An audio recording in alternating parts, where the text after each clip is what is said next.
ఇక్కడున్న స్థానిక రాజకీయ నాయకులు, అన్ని పార్టీల రాజకీయ నాయకులతో పాటు మన గిరిజన వర్గ పెద్దలతోటి అందరితో మాట్లాడి ఒక బలమైన పరిష్కార మార్గం తీసుకుంటాం.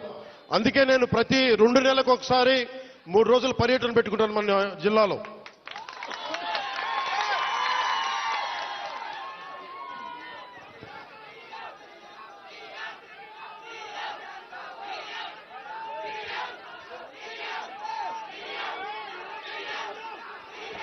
అలాగే మనకి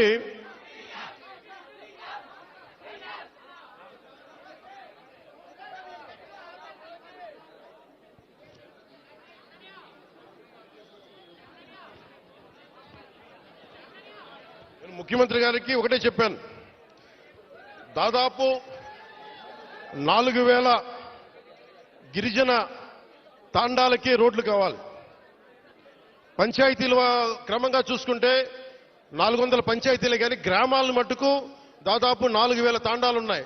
20 మంది నివసించేవి, 40 మంది నివసించేవి. ప్రతి ఒక్కరికి రోడ్డు వేయడానికి కష్టసాధ్యం కనుక ముందు మనం 3 విడతల చొప్పున అనుకున్నాం.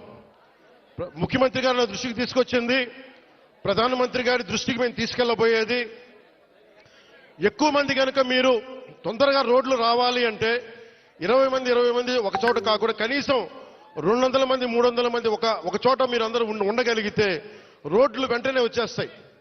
కాబట్టి సమస్య ఏమవుతుందంటే జనాభా తక్కువ అవడం వల్ల డబ్బులు కేంద్ర ప్రభుత్వం నుంచి వచ్చేయి మనం అన్ని మిగిల్చుకొని ఈరోజు చేస్తున్నాం. ఈ రోజున మనం నరేగా మీరు